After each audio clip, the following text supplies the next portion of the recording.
Emanuela Okay, Orlandi there was we go. born on January 14th, 1968 in Rome, Italy. She was the fourth of 5 children in a family with deep connections to the Vatican. Her father, Ercole, held a significant position within the papal household as a lay employee, working as an envoy or office clerk in the prefecture of the pontifical house. The family's apartment was located on the second floor of the Vatican Gendarmerie building, situated within the fortified walls of Vatican City. This exclusive residence granted Emanuela and her siblings a childhood that was far from ordinary. The Vatican gardens, typically off limits to the public, were their playground. Pietro, Ever thought about uploading your reactions to YouTube? I did think about it. I just haven't gotten around to it, guys. I'm so busy. Uni is super duper Emanuela's busy. older brother would later recall, "The Vatican gardens were available to us as if it was our own back garden. We felt we were in the safest place in the world." Growing up in such close proximity to the heart of the Catholic Church, the Orlandi children experienced a life intertwined with the daily workings of the Vatican. They were among a select group of children granted Vatican citizenship, a status that cannot be acquired by birth due to the absence of a hospital within Vatican City. This citizenship would later become a significant factor in the complex investigation surrounding Emanuela's disappearance. At the time of her disappearance, she was a 15-year-old student attending a secondary school in Rome. She was described as a diligent and musically gifted teenager with a particular passion for the flute. 3 times a week, she would travel to the Tommaso Ludovico da Vittoria Music School for her flute lessons. The summer of 1983 was Who can play the flute? I'm curious. Can anybody play the flute? What instruments can you guys play? I can't play anything. I'm completely musically ungifted. exceptionally hot in Rome. On June 22nd of that year, Emanuela's parents had traveled Nothing to no. Are you unmusically gifted, ungifted like me, Crimson? Can you sing? I can't fucking sing for shit. I can't do nothing. I can't. Suppose maybe it's because of my hands. My hands have always been a little bit fucked. Like that kind of does explain it. That probably would explain it.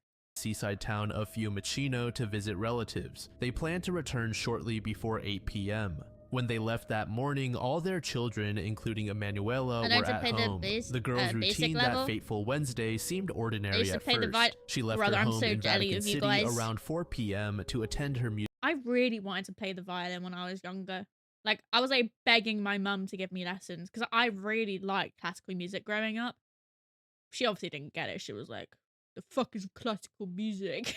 My mum was a rock woman, but yeah, I was a classical music girly. The scorching heat made the journey uncomfortable and she was running late. She had asked her brother Pietro to drive her, but he had other commitments, a decision that would haunt him for years to come. As Emanuela made her way to her lesson, an encounter occurred that would later become a crucial element in the investigation. At approximately 4:45 p.m., as she reached Palazzo Madama, she was reportedly approached by a man driving a BMW. This individual, described as being between 35 and 40 years old, offered her what seemed like an enticing opportunity: a well-paid job handing out flyers for Avon Cosmetics products at a fashion show for the renowned haute couture house Sorel Fontana. The man instructed Emanuela to ask her parents for permission and said he would wait for her answer after she finished school. After her music lesson, which typically ran from 5 to 6 p.m., Emanuela made a phone call home. She spoke with her sister Federica, mentioning the job offer she had received. Federica, exercising caution, advised her sister not to accept the offer without first discussing it with their parents. This conversation would be one of the last confirmed communications with Emanuela. Following her lesson, Emanuela participated in a choral singing class from 6 p.m. to 7 p.m., led by Monsignor Valentino Miserax Grau. On this particular day, classes were scheduled to end 10 minutes earlier than usual due to a mass being held in the school chapel to celebrate the silver wedding anniversary of some employees of the school. Emanuela had initially expressed a desire to leave early, around 6:40, but ultimately decided to stay until the end of the class. As the students prepared to leave, she was observed hurrying down the building's staircase, quickly passing and repassing the group of students. The last confirmed sighting of Emanuela was around 7:30 p.m. at a bus stop in Corso Rinascimento. She was seen in the company of two classmates, Raffaella Monzi and Maria Cassini, waiting for bus number 70. According to Monzi's account, Emanuela mentioned the job offer again, expressing indecision about whether to return home immediately or wait for the man who had made the offer to inform him that she would seek her parents' permission. When the bus arrived, it was overcrowded. Maria and Raffaella boarded, but Emanuela chose not to, saying it was too full. As the bus pulled away, the pair reported seeing Emanuela through the window, still at the bus stop, engaged in conversation with an unidentified girl with dark curly hair. This mysterious figure would become another piece of the puzzle in the investigation, as she was never identified despite extensive inquiries. From this moment on, Emanuela's whereabouts became a mystery that would baffle investigators, captivate the public, and spawn numerous theories for decades to come. When she failed to return home that evening, her family's concern quickly escalated to alarm. The following morning, June 23rd, she was officially declared missing. The immediate aftermath of the disappearance was marked by a flurry of activity and a series of perplexing events. Her family, deeply worried, began searching for her and contacted the authorities. Initially, they were advised to wait, as it was not uncommon for teenagers to stay out late. However, given the Orlandi family's unique status and connection to the Vatican, the case quickly gained attention. The first significant development in the investigation came from an unexpected source. Giulio Genghi, a young agent of Italy's domestic intelligence agency and a friend of the family, took the initiative to question two police officers who had been on duty near Palazzo Madama on the evening of Emanuela's disappearance. Both officers reported seeing a girl matching her description talking to a man holding an Avon Cosmetics bag. However, their accounts differed on the timing of this encounter. One officer placed a sighting before Emanuela's music lesson, while the other believed it occurred around 7 p.m. after her class had ended. The man in question was reportedly driving a dark green BMW. Giulio's investigation led him to track down this vehicle, which was undergoing repairs due to a broken window. Intriguingly, the window had been broken from the inside. Giulio discovered that the car belonged to a woman, but before he could delve deeper into this lead, he was abruptly removed from the investigation by his superiors. This early interference in the investigation would set a pattern of continuous obstructions and dead ends in the case for decades to come. The first of the mysterious phone calls came on June 25th, just 3 days after Emanuela's disappearance. At approximately 6 p.m., a young man calling himself Pierluigi contacted the Orlandi family. He claimed to be 16 years old and reported that he and his fiancée had encountered a girl matching Emanuela's description in Campo dei Fiori, a popular square in Rome. This individual mentioned several specific characteristics that aligned with the girl's appearance. He noted her long, dark hair. What do we think? Possibility, she was kidnapped. To me, that seems like a most likely thing. She was talking to an unknown female at the bus stop and then she just disappeared pretty much, right? Surely she was kidnapped. Her flute, and even mentioned that she wore glasses but didn't like to wear them. These details, which were not public knowledge at the time, lent credibility to the account. According to Pierluigi, the girl had introduced herself as Barbarella and stated that she had run away from home. She was allegedly selling Avon products. Possibly. I mean, like, if you think about it, like, usually these, like, Avon commission-y job things, there's a lot of you, and usually it's, like, groups of people who kind of all know each other in some way, I think. So it wouldn't surprise me if it's a kidnapping, like, kind of scheme thing. I don't know. It just seems most likely that it was a kidnapping. But I guess we'll carry on watching, see what else a detail there is. That would become a recurring theme in subsequent calls and theories about the disappearance. Because if she's also seen elsewhere, then she was probably kidnapped. After, providing additional information about himself and more details about the girl he had seen. The specificity of the information she was kidnapped by the mob and they probably aimed to ransom public led investigators to believe that Pierluigi's calls might be genuine. However, the calls also raised suspicions. During one of his calls, the man mentioned that he was calling from a restaurant in a seaside location. Investigators later discovered that on that very Blech. evening, a friend of Emanuela's named Pierluigi Magnesio was indeed at a restaurant in the seaside town of Ladispoli. This coincidence led investigators to suspect that the callers either had intimate knowledge of Emanuela's social circle within the Vatican or were being guided by someone with inside information. The mysterious calls continued on June 27th when a man identifying himself as Mario contacted the family. Mario claimed to own a bar near Ponte Vittorio located between the Vatican and Emanuela's music school. He reported that he knew a boy and two girls who had been selling Avon products in recent days. One of these girls, he said, was a young woman from Venice named Barbara, who had confided in him about running away from home but intended to return for her sister's wedding. This detail about a sister's wedding aligned with Emanuela's circumstances, as her older sister Natalina was due to be married in September. When Emanuela's uncle asked Mario about the height of the girl he had seen, a second male voice could be heard in the background correcting Mario's estimate.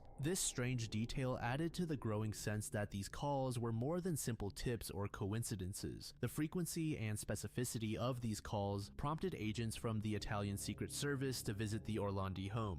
After inspecting the premises, they advised the family to start recording all incoming phone calls. They believed these mysterious communications might be key to unraveling the mystery of the disappearance. As June turned to July, the case took an even more dramatic turn. On July 5th, a man with an American accent, who would come to be known simply as the American, began calling the family. His calls marked a significant escalation in the case as he claimed to represent a terrorist organization that was holding Emanuela captive. The American made a startling demand: the release of Mehmet Ali Aka, the Turkish man who had attempted to assassinate Pope John Paul II just 2 years earlier in 1981. This demand immediately elevated the case from a missing person investigation to a matter of international terrorism and Vatican security. These calls were accompanied by letters from a group calling itself the Turkish Anti-Christian Turkish Liberation Front. The combination of the Americans' calls and these letters led investigators to initially pursue the theory that Emanuela had indeed been kidnapped by an international organization. As July progressed, the pressure on the case intensified. On July 18th, a significant development occurred when an audio recording was discovered following an anonymous call to the Italian news agency ANSA. The recording contained the voice of a young woman in apparent distress. Emanuela's uncle, Mario Meneguzzi, confirmed that at least part of the recording contained her voice. In the tape, a young girl could be heard saying, "Please let me go to sleep," which Meneguzzi stated that the voice was 100% that of Emanuela. The kidnappers these days, like, surely it's AI. I feel like these days you could be like, it's just AI. That's just kind of the world that we're living in at the moment. Kind of sucks. Kind of crazy. Kind of scary. Emanuela would be killed at midnight on July 31st if their demands were not met. This deadline created immense pressure on both the investigators and the Vatican to resolve the situation quickly. As the investigation progressed, it became clear that the initial theory of international terrorism might have been a misdirection. In 2008, former Stasi agent Günter Bonsack claimed that East German secret services had fabricated the terrorist connection to divert attention from investigations into Mehmet's possible ties to Bulgarian secret services. Aside from the theory involving international terrorism, another prominent theory involves the potential role of organized crime, particularly the Roman gang known as Banda della Magliana. This theory gained traction following the discovery of mob boss Enrico De Pedis' tomb in the crypt of the Basilica di Sant'Apollinare in 2005. Former gang member Antonio Mancini claimed to recognize the voice of Mario from the phone calls as a subordinate of Enrico. Additionally, Sabrina Minardi, Enrico's ex-girlfriend, alleged that Emanuela was kidnapped on orders from Archbishop Paul Marcinkus, then head of the Vatican Bank. This theory suggests a complex web of connections between the Vatican, organized crime, and financial irregularities. Some speculate that the kidnapping was related to money laundering operations involving the Vatican Bank and Banco Ambrosiano. One of the most controversial theories proposes that Emanuela's disappearance is linked to a scandal within the Vatican. This theory gained prominence in 2012 when exorcist Father Gabriele Amorth claimed that Emanuela was a victim of a group of known for its mobster, right? Supporting this theory, one of her school friends stated that days before her disappearance, Emanuela had confided in her about being bothered by someone very close to the Pope. The friend interpreted this as sexual in nature. This revelation has led some to speculate that Emanuela may have been silenced to prevent a potentially damaging scandal from coming to light. A less prominent but still significant theory suggests that she may have been a victim of human trafficking. This theory Probably. proposes that international crime networks might have targeted Emanuela due to She was probably kidnapped or lured in by that unknown female at the bus stop. Because that is something that people do. Like, they're all part of the same thing. Even if that other girl was also a victim of her set, like, of the crime itself. And now she's kind of been dragged into it, so she has to drag other people into it. And then it probably is a whole human trafficking thing. Kidnapping, human trafficking. I don't know.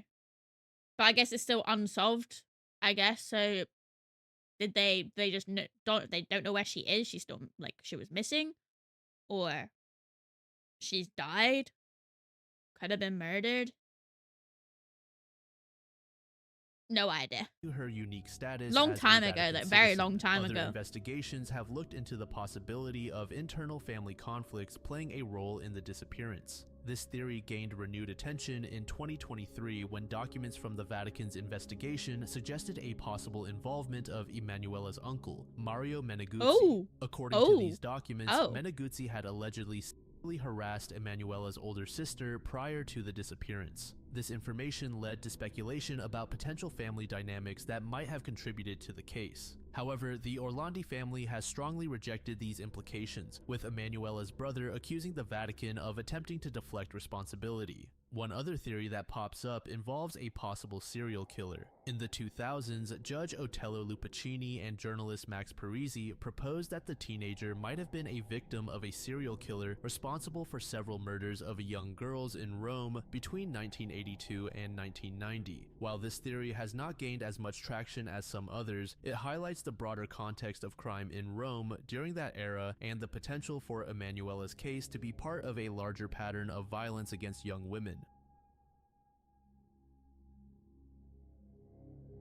What do we think, guys? What do we think? I feel like she was kidnapped. I guess they don't know. They still don't know where she is to this day. They haven't found a body. They don't know anything really, apart from the last time she was seen, it was at the bus stop, right? Talking to some unknown female, and then just kind of poof, disappeared. She was probably kidnapped. She was probably kidnapped. Let's just be honest. Cape Intruder. The Cape Intruder case began in August 2005 in the quiet town of Cape Elizabeth, Maine. Known for its beautiful landscapes, rocky beaches, and iconic lighthouses, Cape Elizabeth was about to experience a series of unsettling events that would shatter its sense of security and leave a lasting impact on the community. A resident awoke in the middle of the night to find an unknown man standing in their bedroom, silently watching them sleep. The intruder. Oh, hell nah. Oh, fucking hell nah. This is like, these are the kind of stories that I'm like, shit, I need to make sure my door's locked, my window's locked. Just my grandmama in the middle of the night. Or just watching you sleep, Onion. Oh, grandson. Oh, grandson. Oh, you look so peaceful when you sleep. Time. Intruder, upon realizing he had been noticed, quickly fled the scene, leaving no trace of his presence. This initial encounter might have been dismissed as an isolated occurrence or even a vivid dream, had it not been followed by similar reports in the subsequent months. As summer turned to fall, the frequency of the intrusions increased, with more residents coming forward with their own experiences. The incidents peaked in December 2005 and February 2006, creating a growing sense of unease in the community. Each report followed a strikingly similar pattern. The modus operandi of the Cape Intruder was consistent and bizarre. He would enter homes often through unlocked doors or windows. This is what I mean, guys. Even if you're a guy, especially girls, though, lock your fucking windows and your doors. Lock them. I don't give a shit.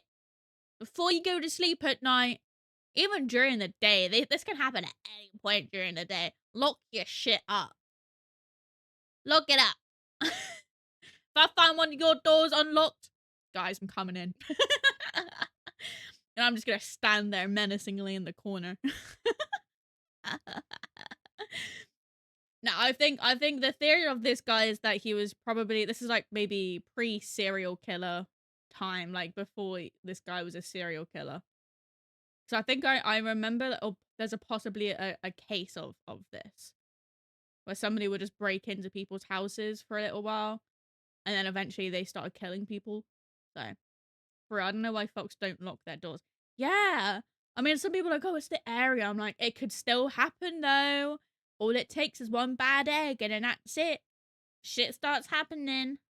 The habit of leaving their homes unsecured, a practice that would soon change dramatically. Once inside, the intruder would make his way to bedrooms where people were sleeping. Victims reported waking to find him standing silently, watching them. The duration of these Does he like vigils make a is run for unknown, after? as most victims only became aware of his presence upon waking. When Oh discovered, he god. would quickly flee the scene. This is like when you're like when you're trying to sleep and like you see the shadows and like the outlines of stuff in the dark and you're like that actually looks like a fucking person. I have a load of like coats on the back of my door and some nights I look at it and go, fuck no. I'm like, I know there's nobody there, but your mind starts playing tricks on you. And did anybody else used to stare up at their ceiling? Did anybody have like swirls and stuff on their ceiling? I used to have swirls on my ceiling, and sometimes you would like be able to make out like faces and stuff. That shit used to scare me when I was younger. The imagination is crazy. Without attempting to steal anything or harm the occupants. This pattern of behavior was particularly unnerving for several reasons. The lack of theft or physical violence suggested that the He intruder's just enjoyed motivations watching were it. psychological rather than material. The act of watching sleeping victims implied a violation of privacy. That's why I don't turn off my lights. What? Because of the shapes and stuff, the silhouettes. I'm really weird. Like, I used to be like that when I was younger, but now I sleep with a sleep mask on. Like, the shit has changed. I can't deal with a single bit of light when I sleep. I need a sleep mask. I need utter darkness. But then the other weird thing about that is I need rain sounds. Some nights I need rain sounds. Either rain sounds or a fan. It's also really hot in my room, so it's usually just a fan. And then like some like I don't know, video on in the background some nights. I never used to be like that either. I used to need complete silence and some light, but now it's the other way around. That many found more disturbing than a simple burglary. Furthermore, the intruder's ability to enter and exit homes undetected, sometimes on multiple occasions, highlighted the That's because people left their doors unlocked because it was the kind of area for it. vulnerability Brother. of residents in what they had previously considered a safe environment. One particularly unsettling incident occurred in December 2005. A single mother woke up in the middle of the night with an inexplicable feeling of being watched. Oh, that As shit. her eyes adjusted to the darkness, she saw a figure standing at the foot of her bed. The Oh, intruder, God. realizing she was awake, quickly left the room. The woman, frozen in fear, listened as the intruder's footsteps faded away. When she Oh, finally hell gathered no. the courage to check on her children, she found them undisturbed in their beds. Nothing had been taken Okay, so it's not like a children thing either. I wonder if it's just women. from the house, but the sense of violation and fear lingered long after the incident. Another reported case involved an elderly couple who had lived in Cape Elizabeth for decades. They woke one morning to find their living room rearranged, with furniture moved and pictures on the walls straightened. Initially confused, they soon realized that someone had been How did they sleep through it though? How in their I don't home while understand they that. I don't slept. The understand thought that. that an intruder had spent time in their house, potentially watching them sleep, left them deeply shaken. In February 2006, a teenager reported waking up to see a man standing in the doorway of her bedroom. She Is this some described type of him as fetish? average-looking, possibly Probably in his Onion. early 20s, wearing dark clothing. Seems very When she likely. sat up in bed, the man quickly turned and left. The girl's East German Internal Security Agency used to. Nah, you're joking with me, Jappy. You're joking with me. You're pulling my leg. Move furniture around and such. It's like those stories of like people who just go into people's houses and clean up. Or like the cases where it's like they fuck up, they go into the wrong house and they start cleaning and shit. And then they're like, fuck, wrong house, and it's just they just cleaned up their entire house.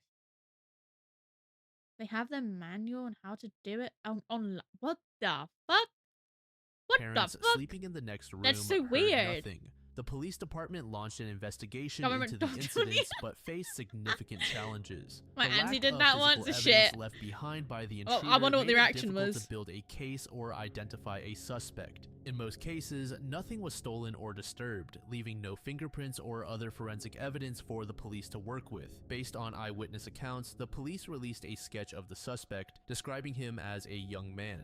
However, the sketch depicted a rather average-looking individual, which made identification challenging. The vagueness of the description added to the community's unease, as the intruder could potentially be anyone. As abruptly as they began, the Cape Intruder incidents seemed to stop. No further reports were made after February 2006. Some skeptics have raised questions about the veracity of the Cape Intruder story. Despite multiple reported incidents, there was no physical evidence left behind by the intruder. Some researchers have noted a lack of extensive official records or mainstream news coverage of the incidents, raising questions about the scale and nature of the events. The possibility of sleep-related phenomena or community-wide anxiety influencing perceptions has been discussed.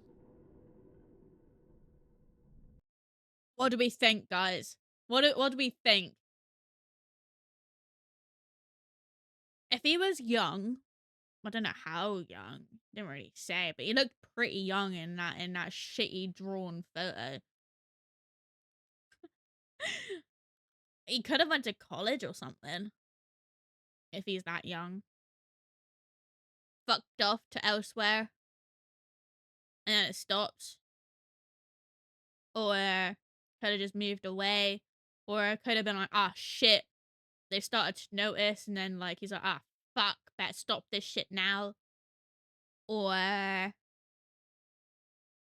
could have died. I don't think so though.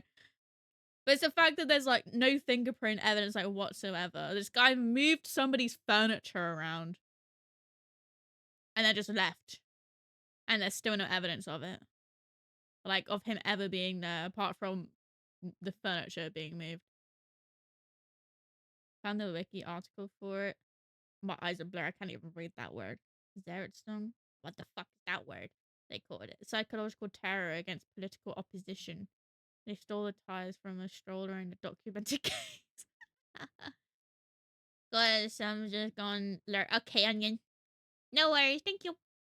Thank you for letting me know. That's so weird. Well, they just like send some like super sneaky people in. It's like go move some furniture around. Psychological warfare. Suppose if somebody did that, I'd be curious as to what they would actually do with the layout of my bedroom. Because it's extremely cramped in here. By the time you do it, brother, it's so cramped in here. They wouldn't even be able to do it in here. People started to become crazy after a while. Well, I guess if you know that somebody's breaking in and doing it, then eventually you probably would go a bit crazy because you're like, who the fuck is doing this? But at the same time, I don't know. Imagine finding your couch moved around all the time, but you can't prove it. Well, you can prove it just by your fucking, well, like prove it to everybody else. But then if nobody's there, like, I don't know. How long ago was this? Do they still do this to this day? Take pictures, security cameras. But they probably shut down those security cameras, right? 60s. Oh, damn. I guess you yourself would know, but you wouldn't be able to just be like, take my word for it. It's moved. I guess. That's so weird though. That's such a weird way of like doing that shit. On August 20th, 2004, a seemingly routine Boy Scout camping trip in Utah's Uinta Mountains took a tragic turn, East leading to Germany one of the most disappeared. perplexing missing I have person no cases idea in about the region's Germany. Let's just history. be honest. The only 12-year-old shit I Garrett know, Bardsley, a the vibrant Nazis. and adventurous boy from Elk Ridge, Utah, Well, barely. vanished That I learned that shit too long ago. I can barely remember any of that stuff now. Too long without a ago. trace, leaving his family and the entire community in shock and disbelief. The camping trip had begun on Thursday, August 19th, 2004. Garrett, along with his father Kevin, were part of a group consisting of 18 Boy Scouts and 6 to 7 adult leaders. This outing wasn't an official Boy Scout activity, but rather an end-of-summer excursion designed to allow the boys to relax and enjoy each other's company before the start of the school year. The group had chosen the Cuberant Basin area in the Uinta Mountains, known for its stunning alpine lakes and rugged terrain. The basin is a remote and challenging. I've been craving roasted like marshmallows for a while. I'm like, oh shit, that shit looks so good. I don't know why. It's part of the Uinta Wasatch Cache National S'mores. Forest, characterized by S'mores. its high elevation, dense forests, and numerous small lakes. The area where the group was camping near Cuberant Lake number 4 sits at an elevation of over 10,000 feet. This high altitude contributes to rapid weather changes and cold nights, even in summer. On the morning of Friday, August 20th, Garrett and his father Kevin woke up early, around 8 a.m., eager to start their day with some fishing. While the rest of the group remained at the main campsite near Lake number 4, Garrett and Kevin made their way to a smaller unnamed lake in the basin, often referred to as Lake number 1. This lake was approximately 150 to 250 feet away from their campsite, a distance that under normal circumstances would take just a few minutes to walk. The father and son duo began fishing at the lake, enjoying nature. As they fished, Garrett accidentally stepped into the water, soaking his shoes, socks, and part of his pants. The morning was chilly, typical for the high altitude location, and Kevin was concerned about Garrett's comfort and health in wet clothing. Garrett told his dad that he was uncomfortable in the wet clothes and expressed his desire to return to the campsite to change into dry ones. Kevin, believing it was a simple and safe task, agreed to let Garrett walk back to camp alone while— Why? What? Why?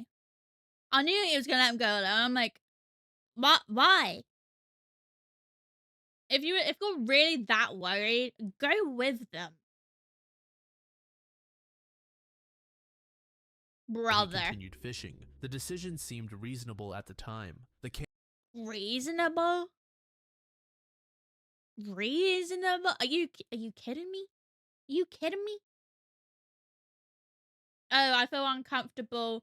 Oh, I'm worried about him being in wet clothes. Yeah, go on your own. See you later. But you didn't see him later, obviously. Bro, campsite was what the close. fuck? The trail was short and familiar, and Doesn't Garrett matter. had walked it several times It before. doesn't matter. As Garrett prepared to leave, Kevin watched his son Look how young he is. Go with him. Oh, begin the short journey back to camp. He observed Garrett walking around the lake and even called out directions when he noticed his son— It was a short walk. I think they said 150. It doesn't matter. Go with them. You know, like I just, oh, rein it in. Rein it in. Oh, I'm worried. Go on your own. Like, veering slightly off the correct path. Garrett acknowledged his father's guidance, indicating that he knew where he was going. The last visual Kevin had of his son was of him heading up into the trees in the direction of the campsite. At the time, Garrett was wearing a black hooded sweatshirt, reversible black and red sweatpants, and white Converse tennis shoes. He was carrying a short black chrome ice fishing pole but had no backpack or provisions with him. The lack of supplies wasn't a concern given the short distance to the campsite and the expectation that he would quickly return. I'm sorry, but this is also, if it's a short distance, it won't take you much effort to just walk back with him and then walk back to where you were. There's no excuse, realistically. Short walk, thought it would be fine. Go on your own. Why couldn't you just go with him? Turn after changing. After about 20 to 30 minutes, Kevin began to worry when Garrett hadn't Kid was returned. probably He decided to impatient. head back to the campsite to check on his Maybe, I don't son. know. Upon arriving at the camp, Kevin was alarmed to discover that his son had never made it back. None of the other scouts or adults had seen him. This realization marked the beginning of a frantic search that would soon involve hundreds of people and last for days. In the immediate aftermath of realizing Garrett was missing, Kevin and the other adults in the group began searching the area between the lake and the campsite. They called out Garrett's What's name it going is up, repeatedly, maybe? hoping he had simply taken a wrong turn and would respond to their voices. However, they got no response from Garrett. As the reality of the situation set in, the search quickly expanded and professional search and rescue teams were alerted. The Summit County Sheriff's Office took charge of the operation, coordinating with various agencies and volunteer groups. Sheriff Dave Edmonds played a crucial role in overseeing the search efforts and communicating with the public. The search area initially covered a 3-mile radius from where Garrett was last seen, encompassing some of the most challenging terrains in the mountains. On the first full day of the search, Sunday, August 21st, more than 200 volunteers and search and rescue team members worked tirelessly, continuing their efforts well into the night. The search teams employed various methods, including foot searches, horseback patrols, and the use of search dogs. The rugged terrain, dense forests, and numerous small lakes and streams in the area presented significant challenges for the searchers. As news of the disappearance spread, the number of volunteers grew. People came from all over Utah and neighboring states to assist in the search. Many who couldn't be there in person contributed by sending supplies, food, and water for the searchers. The community response was overwhelming, demonstrating the power of collective action in times of crisis. The search efforts were further bolstered by additional resources from neighboring counties. Teams from Cache, Utah, Salt Lake, Wasatch, and Duchesne counties joined the operation, bringing with them specialized equipment and expertise. This inter-county cooperation significantly expanded the search capabilities and coverage area. Despite the extensive manpower and resources deployed, the search faced numerous challenges. The high altitude of the Cubrant Basin made the search physically demanding for rescuers. The weather was also a significant factor, with temperatures dropping to around 18 degrees Fahrenheit at night, creating potentially life-threatening conditions for both Garrett and the searchers. On August 24, 2004, 4 days into the search, a potential breakthrough occurred. Searchers found one of Garrett's Nike socks in a granite boulder field about half a mile from where he was last seen. Sheriff Dave Edmonds stated that the sock appeared to have been taken off a wet foot and wadded up, consistent with what they knew about Garrett's situation before he went missing. This discovery led to speculation that the boy might have sought shelter in the boulder field, possibly in a crevasse or outcropping to escape the cold weather. Following this find, search efforts were concentrated in and around the boulder field area. However, despite the intensified focus, no further signs of Garrett were discovered. The lack of additional evidence was particularly puzzling, as even Garrett's fishing pole was never located. As days passed without any further signs of Garrett, the search faced increasing challenges. The dense forest and numerous rock formations created countless places where a small boy could potentially be hidden from view. The search efforts had to be meticulous, with searchers often forming tight lines no more than 5 steps apart to ensure no area was missed. The official search for Garrett lasted 9 days before being called off on August 29, 2004. However, this did not mark the end of efforts to find the child. His family, along with dedicated friends and volunteers, continued to organize searches well into October, returning to the area 2 to 3 times each week. I'm kind of like curious about the group they were with. Did somebody like naughty or bad like sneak into the group or something and like take him somewhere? Did something happen to him like that? Because it sounds like he just poof disappeared. I don't know.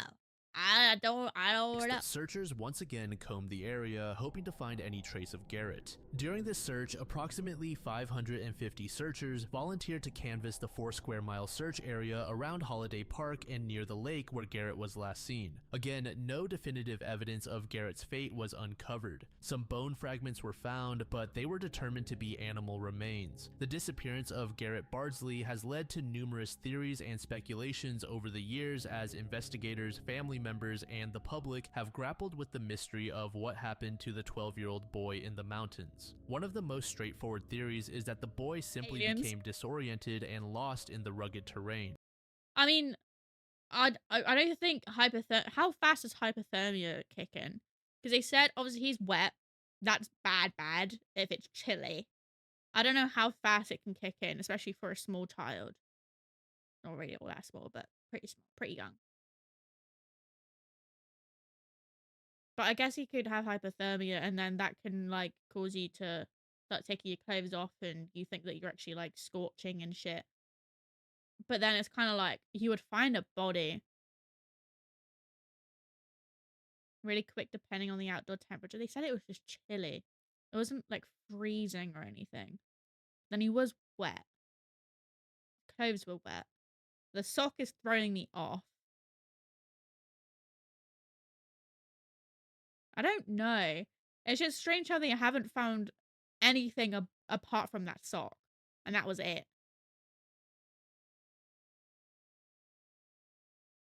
I don't know, maybe he, like, took off the sock and then somebody approached him and then, just kind of, like, somebody dragged him away or something. Took him off guard. I mean, they're with a group. So, I don't know. It's just odd. It's very odd. I've heard of this case. Used to listen to Misinformed. See. What do you think, Crimson? What do you have any theories? Cold melt water would bring down the body temperature very quickly. It's just strange how there's no body.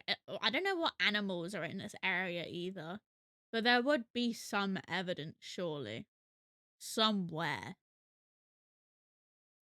I wonder if obviously they were fishing. I wonder how powerful the river is. Did he like get in the water again or something, and then was like pulled like downstream? Don't know. I have no idea. But it is like really crazy to think about. But it's like I really don't get why he didn't go back with them. You know, I feel like I would have went back with them.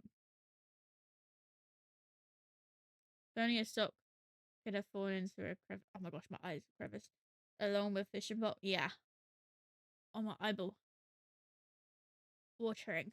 Ah, can't see.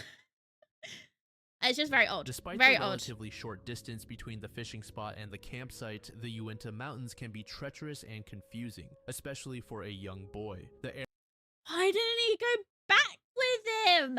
Sorry, I'm getting annoyed. I'm getting annoyed at this area parent. is described as having dense forests, rocky outcroppings, and numerous small lakes and streams. I wonder if one of the theories is like the dad did something. I wonder. Which could easily disorient someone unfamiliar with the landscape. Supporters of this theory point out that even experienced hikers can become lost in such an environment. The fact that Garrett was wet and possibly cold might have contributed to poor decision making, causing him to stray from the path and wander deeper into the wilderness. Once lost, he may have continued moving in an attempt to find his way back, unknowingly traveling further from the search area. However, critics of this theory argue that the extensive search efforts, which covered a 3-mile radius from where Garrett was last seen, should have found some trace of him if he had simply gotten lost. The lack of additional evidence beyond the single sock remains a puzzling aspect of this theory. Closely related to the getting lost theory is the idea that Garrett may have sought shelter from the elements. This speculation gained traction after searchers found one of Garrett's socks about half a mile from where he disappeared in a granite boulder field. It's speculated that this could indicate Garrett had sought shelter in the cold weather, possibly by going into the boulder field. This theory takes into account the harsh weather conditions in the area. Proponents of this theory suggest that Garrett, realizing he was lost and feeling the effects of the cold, may have attempted to find shelter in the rocky terrain. He could have crawled into a small cave, possibly becoming trapped or succumbing to hypothermia. This could explain why searchers were unable to locate him, as he might have been hidden from view in the complex landscape. Given the wilderness setting, some have speculated that the child may have fallen victim to a wild animal attack. The mountains are home to various predators, including mountain lions and bears, which could pose a threat to a lone child. Garrett's father acknowledged this possibility in an interview, stating that there was a chance Garrett could have been killed by a mountain lion or some other wild animal. However, he also noted that this was not the family's primary belief about what happened. Critics of the animal attack theory point out that no evidence of such an attack was found during the extensive searches. Typically, an animal attack would leave behind some physical evidence such as blood, torn clothing, or signs of a struggle. The absence of such evidence has led many to doubt this explanation. Furthermore, if an animal had attacked Garrett, it's unlikely that only his sock would have been found. Predators often leave behind more substantial remains or evidence of their presence. While less commonly considered due to the remote location, some have speculated about the possibility of abduction. This theory suggests that Garrett may have encountered someone on his way back to the campsite who then took him against his will. However, both law enforcement and Garrett's family have largely dismissed this theory. His father addressed this speculation directly, stating, "We were in 2.5, almost 3 miles back into rugged area." So, could still happen. You never know. There's some crazy people out there. Could still happen. He emphasized that an abduction would have been almost impossible to carry out in such a remote location, and there was no evidence suggesting anything of this nature had occurred. Yeah, but there's like no evidence at all. Bro walked a short distance, got lost, walked off trail, lost his sock, then poof, disappeared. If an animal didn't get him, then what else? Aliens? I don't fucking know. But it's just weird. Somebody can't just up and disappear. Something's happened to them. So, like, I don't fucking know. I think abduction personally is probably like a big one. That's my personal opinion. I think he was abducted and like took elsewhere. You know? I don't know. Also determined that there was insufficient evidence pointing to a kidnapping. The logistics of abducting a child from such a remote area with other campers still nearby happen. It was probably one of the campers. I don't know. No easy escape routes make this theory seem implausible to many investigators. We'll just go with the aliens, guys. Japan, you're correct. It was aliens. It's the only plausible theory. Aliens. Hildegard Hendrickson, a 79-year-old retired Seattle University professor and avid mushroom hunter, mysteriously vanished on June 8, 2013 the fuck is a mushroom while on hunter? a solo mushroom foraging trip What near even Lake is what it Wenatchee is? in Washington state. Her disappearance sparked an extensive search effort and left her family, friends, and peers with many unanswered questions. Born in Abducted by E.T. and then 1934 in Yugoslavia to a family of German origin, Hendrickson's early years were shaped by the tumultuous events of World War II. As a young girl, she experienced firsthand the upheaval of war when her family was forced to flee their home as Russian forces advanced from the east. This led them to seek refuge in Austria, where they remained for some time before embarking on a new chapter in their lives. Determined to pursue higher education and build a better future, Hendrickson made the bold decision to emigrate to the United States. She settled in Seattle, Washington, a city that would become her home for decades to come. She enrolled at the University of Washington, embarking on an academic journey that would ultimately lead her to the highest echelons of her field. She earned not 1 but 3 degrees from the University of Washington. This rigorous educational background laid the foundation for her distinguished career in academia and established her as a formidable expert in her field. In 1967, Hendrickson joined the faculty of Seattle University, marking the beginning of a long tenure that would span nearly 3 decades. While Hendrickson's academic career was undoubtedly impressive, it was her passion for mycology that truly set her apart and led to her becoming a renowned figure in the mushroom hunting community. Her journey into the world of fungi began in the late 1970s when neighbors invited her and her husband, Monty, to join them for a weekend mushroom hunt. This seemingly simple outing sparked a lifelong fascination that would come to define much of Hendrickson's life outside of academia. Her approach to mycology was characterized by the same rigor and dedication she applied to her academic pursuits. She immersed herself in the study of fungi, rapidly acquiring knowledge about various mushroom species, their habitats, and identification techniques. Her enthusiasm for the subject was matched by her commitment to sharing her expertise with others.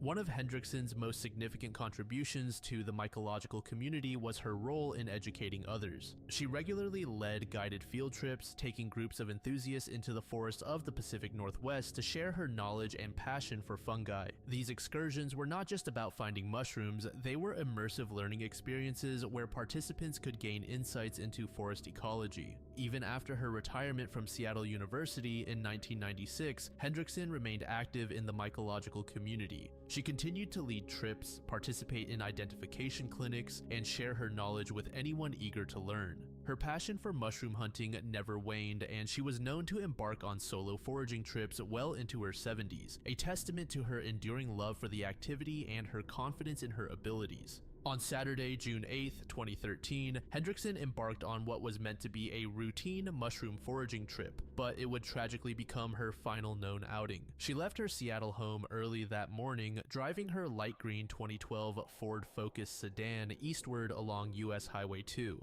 Her destination was the Minnow Creek Trailhead, located approximately 15 miles northeast of Lake Wenatchee in the Okanogan-Wenatchee National Forest.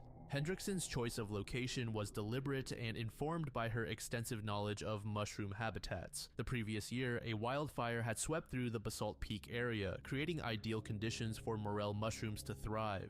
Morels are highly prized for their distinctive honeycomb-like caps and rich, earthy flavor, and often flourish in the aftermath of forest fires. This ecological phenomenon was well known to experienced foragers like Hendrickson. The drive from Seattle to the trailhead typically takes about 2.5 hours, suggesting Hendrickson likely arrived at her destination in the late morning or early afternoon.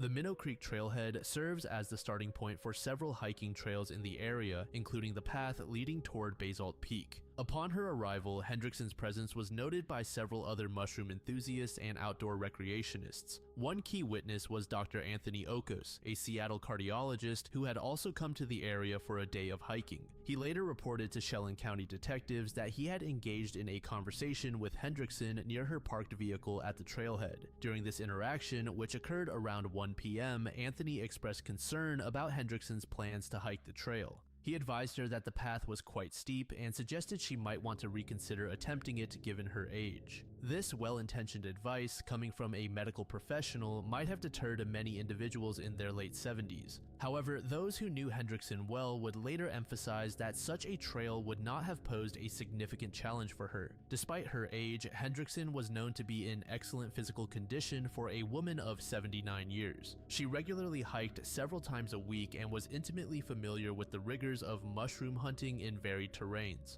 Her family and friends would later stress that she was not frail or feeble, but rather a vigorous and sharp individual who could out-hike many younger people. Undeterred by the doctor's cautionary words, Hendrickson prepared for her journey into the forest. She was last seen wearing a colorful shirt layered under a tan vest with multiple pockets, ideal for carrying small items and specimens. On her head, she wore a white or light-colored straw hat. Furthermore, she carried a silver metal collection basket, a tool allowing for proper air circulation to keep the delicate fungi fresh. Another item was a blue metallic hiking pole. As Hendrickson set off on the Minnow Creek Trail, she left her car parked at the trailhead. Notably, she left the car unlocked with the windows slightly open. Her purse, containing her identification and other personal items, remained in the vehicle. This was a common practice for her on these day trips as she preferred to travel light while foraging. The trail begins with an immediate incline. As she ascended the trail, her movements were observed by at least 2 other individuals who would later provide crucial testimony to investigators. At approximately 1:30 p.m., about half an hour after she began her hike, Hendrickson was spotted by 2 separate witnesses. The first was an unidentified hiker and the second was a Forest Service ranger. Both reported seeing Hendrickson about halfway up the trail, engaged in what appeared to be her intended activity, picking morel mushrooms just a few dozen feet from the established path. These sightings marked the last confirmed observations of Hendrickson. The witnesses noted that she seemed to be in good spirits and was focused on her task of foraging. There were no indications of distress or anything unusual about her behavior or appearance. It's worth noting the specific details of where Hendrickson was last seen. The fact that she was observed picking mushrooms close to the trail aligns with accounts from her friends and family, who consistently stated that she was not one to venture far from established paths. Staying near trails made it easier to transport collected mushrooms back to her vehicle and reduce the risk of becoming disoriented in the dense forest. As the afternoon progressed, there were no further reported sightings of Hendrickson. Given her usual habits and the relatively short duration of her typical foraging trips, it would have been reasonable to expect her to return to her vehicle within a few hours of her departure. However, as the day wore on, Hendrickson did not emerge from the forest. The remote nature of the area and Hendrickson's independent lifestyle meant that her absence was not immediately noticed or considered unusual. She lived alone, and it was not uncommon for her to go several days without contacting her adult sons. Additionally, other mushroom hunters and hikers in the area would not have known to be concerned about a solo hiker not returning, as such adventures were common among experienced foragers. As night fell on June 8th, Hendrickson's green Ford Focus remained at the trailhead, the only silent indicator that something might be amiss. The following day, Sunday, June 9th, dawned with Hendrickson's vehicle still in place. Throughout this day and the next, various hikers and mushroom hunters would have passed by, perhaps noticing the car but not realizing its significance. It wasn't until Tuesday, June 11th, 3 full days after Hendrickson's disappearance, that alarm bells began to ring. At around 10:14 a.m., a fellow mushroom hunter named Igor Malsevsky contacted the Chelan County Sheriff's Office to report a suspicious situation involving Hendrickson's vehicle. What do we think, guys? I don't. This is kind of like the other one, I guess. Like going off trail, possibly getting lost, something happening to them. Guess they'll go into theories anyway, but seems kind of unusual. A little bit unusual. Also, don't worry. If you saw my mouth moving, it was because I was eating. I was having grapes. Num num num. I actually finally picked myself up fruit for once yesterday. I was being good, guys. Look at me go. Now I have a mint, so ET picked up another passenger. Very likely. Very, very likely. I don't know. It's either like it's gotta be either natural environment done something. Good job. Thank you. Thank you, Di. uh or a wild animal, or a kidnapping, or a murder. There's only so many things it can be, right? Unless they just like up and was like, I'm disappearing. They decided that they wanted to disappear. Go live a new life. You know? Slipped and rolled down from the ship. That's what I'm saying. Like, that's natural environment type shit. Could have fallen off a cliff. Something could have happened. Igor, who had been hunting for mushrooms in the Basalt Peak burn area for several days, had noticed that the vehicle had remained parked and unattended at the trailhead for at least 2 days. He noticed that the car was still unlocked and the windows were still in their slightly open. Shirley just wanted to go off and live her best life. She wanted to go live among the mushrooms. Position, indicating that the owner never Very once insensitive returned of to me. it. Sorry, guys. Concerned that the vehicle's owner Never know, might though. be in trouble, Igor made the decision to look inside the car for any information that might identify the owner or explain the prolonged parking. One it was with the during this mushrooms. inspection that he discovered Hendrickson's purse containing her She identification. was a fairy. He recognized Hendrickson's name as he was familiar with her reputation in go the with mushroom Mario hunting Ware. community, though he did not Part know of the her fungal personally. network. This led to a call to authorities. The initial search began on Tuesday evening with a team of over a dozen ground search personnel and 2 canine units. Sergeant Bruce Long. Right, if there's canine units, I expect them to find some kind of evidence. I'd hope, at least. Something. Ascended to another plane of existence. The mushroom plane. I don't know, maybe she ate something? And you think that a mushroom expert would know. I don't know, maybe she kind of went a little bit like whoop whoop, whoop whoop, and then she wandered off and something happened to her. these kind of things where I'm like, is there a river? You know, if it's like if nothing is found within that search area, is there a river nearby? Did they fall in? Did they get dragged downstream? Because that then would take a way out of the search area, possibly. I wonder if cops are like us. Maybe she went to live with the Mushroom Kingdom. Maybe she is the queen of mushrooms. Maybe that's what it is. You never know. Anything can happen. These people just disappear. Maybe they just want to go live among the fairies. And you know what?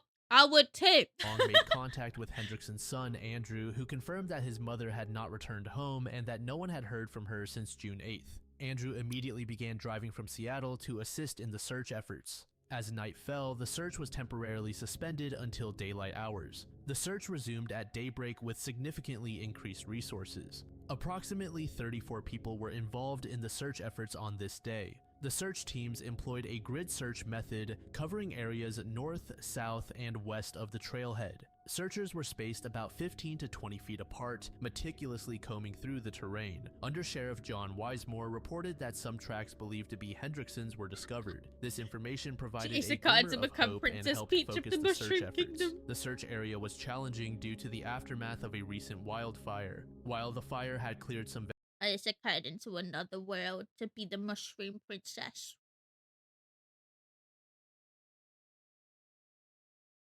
Maybe. vegetation, Let's there carry was on. still a significant amount of underbrush that hadn't burned, making both ground and aerial searches difficult. The search intensified further on the third day. Over 60 personnel were now involved in the operation, as well as additional resources including helicopters and additional dog teams. By this point, the search teams had thoroughly grid searched a half-mile radius around Hendrickson's parked vehicle. Every piece of ground within this area had been visually inspected. As no signs of Hendrickson were found in this initial area, the search zone was gradually expanded. On the fourth day, the search continued with a sustained intensity. Multiple search dog teams and dozens of searchers covered the trails and surrounding areas. The challenging terrain and dense vegetation continued to hamper efforts, but searchers remained determined. As the search entered its fifth day, fatigue began to set in among the searchers. However, efforts continued with 43 personnel involved. At around 9 a.m., one of the search teams made a potentially significant discovery: a plastic water bottle in nearly new condition.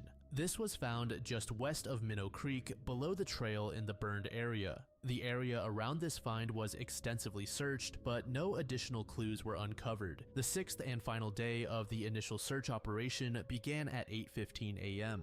The search teams were assigned to both new areas and previously searched high probability zones. Despite the massive effort, which Deputy Gene Ellis would later call the largest search effort he had seen in his 24-year career with the department, no significant clues were discovered. The search covered more than 2,500 hours of collective effort, with high probability areas being scoured up to 8 times. On June 16, 2013 at 4:50 p.m., the decision was made to suspend the active search for Hildegard Hendrickson. This difficult decision came after consultation with the Hendrickson family. Sheriff Brian Burnett explained that while the active search was being suspended, the case would remain open and detectives would continue to investigate. In the aftermath of the suspended search, missing person flyers with Hendrickson's information and photographs were posted at the trailhead and at the intersection of the Chickaman and Chihuahua roads. The disappearance has led to numerous theories and speculations over the years, as investigators, family members, and fellow mushroom enthusiasts grapple with the mystery of what happened to Hendrickson.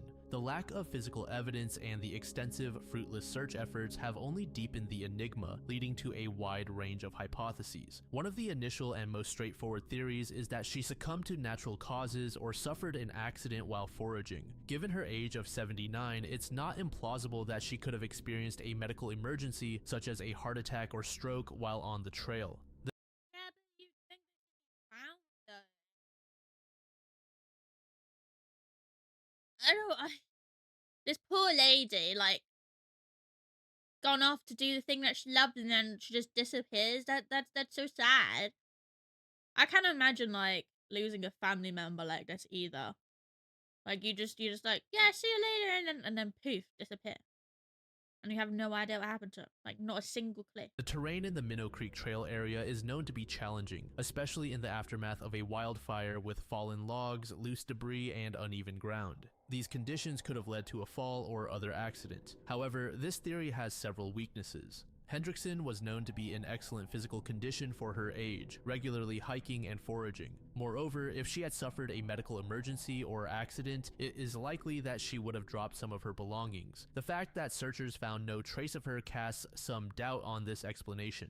Another initial consideration was that Hendrickson simply got lost in the wilderness. However, this theory is generally dismissed by those who knew her best. She was an extremely experienced mushroom hunter with nearly 40 years of foraging under her belt. She was known for her pragmatic approach to mushroom hunting, typically staying close to trails and roads. Her expertise in navigation and familiarity with foraging areas make it unlikely that she would have become so thoroughly lost as to be unable to find her way back or be located by searchers. As the search progressed without any signs of Hendrickson or her belongings, the possibility of foul play began to gain traction. Sheriff Brian Burnett stated that while they had nothing specifically pointing to foul play, they were definitely not ruling that out. The complete lack of physical evidence, despite extensive searches, has led many to consider this a viable theory. During the investigation, reports I'm sorry, but that wasn't a playable theory for the last one.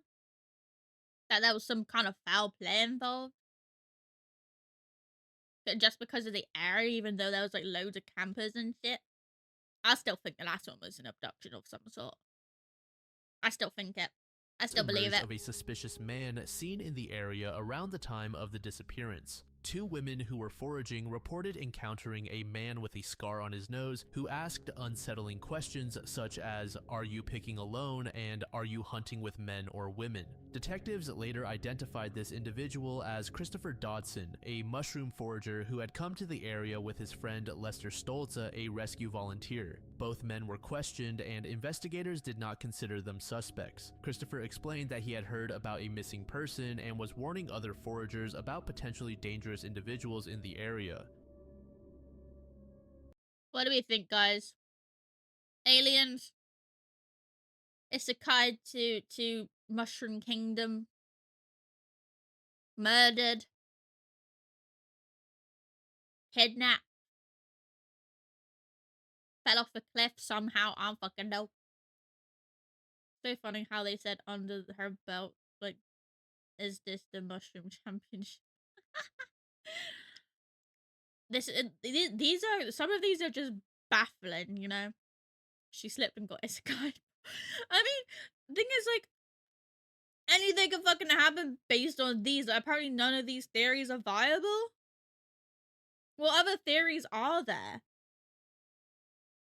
You know, like, there's only so much that you can consider that happened. But I guess let's just carry on. Let's carry on. June 8, 1988 began as an exciting day for 9-year-old Scott Allen Cleeshult. It was the last day of first grade at Coverdale Elementary School in St. Charles, Missouri, and the start of summer vacation. The morning started routinely for the Cleeshult family. Scott's parents, Richard and Peggy, were preparing for work while Scott was enjoying his morning cartoons. Before leaving, Richard and Peggy made a special promise to their son. They would take him shopping for a new pair of shoes later that day to celebrate the end of the school year. There was also talk of a family dinner out that evening, adding to Scott's excitement for the day ahead. As Richard was heading out the door, he called out to Scott, "We'll see you this evening." Scott, still engrossed in his cartoons, replied with a simple, "Okay, Dad." Little did they know that this casual exchange would be the last time Richard and Peggy would see their son. Scott attended his final day of first grade, participating in the usual end-of-year activities and saying goodbye to his teachers and friends for the summer. The school day ended and Scott boarded his regular bus for the short ride home. The bus stop was conveniently located just 50 to 100 feet from his home. At approximately 3:30 p.m., he arrived home from school. From there, he had a snack and then changed out of his school clothes. Scott put on a black t-shirt, a pair of khaki pants, and his favorite red and black high-top sneakers. Eager to start his summer vacation, Scott headed outside to play. His first stop was at a neighbor's house where a boy named Mike lived. Scott knocked on the door, hoping to invite him out to play. However, Mike was still finishing his dinner and told Scott he'd be out soon. Rather than wait, Scott decided to play by himself for a while. At around 4:30 p.m., Scott's older sister Stacy was leaving for work. As she was heading out, she spotted her brother playing on a grassy hill near their house. This sighting would later become crucial as it was the last confirmed sighting of Scott by a family member. The weather that afternoon took a sudden turn. A severe thunderstorm was brewing, a not uncommon occurrence for a Missouri summer day. The storm that hit St. Charles that afternoon was particularly violent, causing flash flooding in some areas. This sudden change in weather would later complicate the investigation into Scott's disappearance. Despite the approaching storm, witnesses reported seeing Scott both before and after the heavy rain. The last confirmed sighting of him came from a neighbor who saw him after the rainstorm had passed. This witness reported seeing Scott walking alone on West Adams Street near Ken Drive. The image of the young boy splashing in puddles by the curb would become a key detail in the case. As the afternoon wore on, Scott's parents arrived home from work at around 5:15 p.m. To their surprise, their son wasn't in the house. Initially, they weren't overly concerned. Given the recent storm, they assumed he had taken shelter at a friend's house and was likely still there playing. However, as time passed and Scott didn't return home, they began to worry. They sent Scott's older brother Richie out to check with Scott's friends and search the local areas where the neighborhood kids often played. The search came up empty. None of Scott's friends had seen him, and he wasn't at any of their usual hangout spots. The family's concern grew as the evening approached. They began knocking on doors in the neighborhood asking if anyone had seen Scott. With each negative response, their anxiety increased. As darkness began to fall around 8 p.m., the Kleschultz made the decision to call the police. The police department responded promptly to the call. Officers arrived at the Kleschultz home and began taking statements from the family. However, the search did not commence until the following day. On June 9th, the town of St. Charles pulled out all the stops to search for Scott. The search effort was massive, involving law enforcement, volunteers, and specialized equipment. A crowd of about 30 officers and police academy students focused their efforts on an area known as the Trails, a popular hangout spot for local children. The Trails, spanning about 30 acres at the intersection of Elm Street and Elm Point Road, was a focal point of the search. This area featured hills with worn paths for biking and hiking, as well as a creek where children often played. Perhaps the most intriguing aspect of this location was an elaborate network of caves and tunnels that ran through one of the hillsides. This cave system, started by neighborhood kids in the 1960s and expanded by subsequent generations, reached depths of 30 to 40 feet in some areas. Police asked Scott's friends about his favorite places to visit and dispatched searchers to woods, creek beds, railroad tracks, and storm drains all over town. 12-year-old Jeff Broker played a crucial role in the search, leading police to local hangouts where neighborhood kids like to explore. The search operation utilized a variety of resources. 3 officers searched on ATVs, while another brought in a horse to help navigate the wooded areas. Helicopters flew overhead to provide aerial support. Bloodhounds were also brought in to aid the search effort. Local citizen Bob Highshoe provided 3 of his own bloodhounds trained in tracking as well. Despite the recent thunderstorm, which could have washed away scents, the dogs were able to pick up Scott's trail. They followed his scent from his home to the trails and then continued further along Fox Hill Road for about 5 miles. The trail ended near a construction site for a new apartment complex approximately 3 miles from Scott's home by road. However, this promising lead came with a caveat. Scott frequently explored the area, and it was possible that the scent trail the dogs followed wasn't from the day of his disappearance. This uncertainty added to the complexity of the investigation. Initially, authorities focused on a nearby creek that would have been extremely dangerous during a flash flood. However, Scott's brother and his parents informed the police that while Scott enjoyed playing in the woods, he wasn't particularly fond of playing in creeks or culverts as he didn't like water. Moreover, the creek that authorities were most interested in wasn't even a place where Scott and the neighborhood kids typically hung out. Despite this information, authorities thoroughly searched the creek just in case, but found nothing. As the day progressed, the search expanded. Firefighters, police, and volunteers continued to explore the area, investigating other patches of woods and delving deeper into storm drains. For the storm drains and sewers, authorities employed special infrared cameras to see far into the tunnels. Near the end of the day on June 9th, Richard Kleesholt expressed his growing concern to the St. Louis Post-Dispatch, saying, "We're really starting to worry now. You hear about this sort of stuff happening, but you never think it'll happen to you. I just keep hoping I'll look up and see him coming down the street." In the immediate aftermath of Scott's disappearance, two primary theories emerged. Right, I did really think that he would, like, be in, like, a manhole or something. Like, I don't know, flash flood, got sucked in or something, went underground, something happened. My brain immediately went to that at the beginning, but I was like, maybe that didn't happen. Could have happened though, but apparently didn't find Due to himself. the severe thunderstorm that hit St. Charles on the day Scott vanished, some initially speculated that he might have drowned in a flash flood. This theory was based on the timing of his disappearance coinciding with the storm. I mean, if he didn't like water, then surely he wasn't able to swim either, right? So I guess it is plausible that he might have drowned.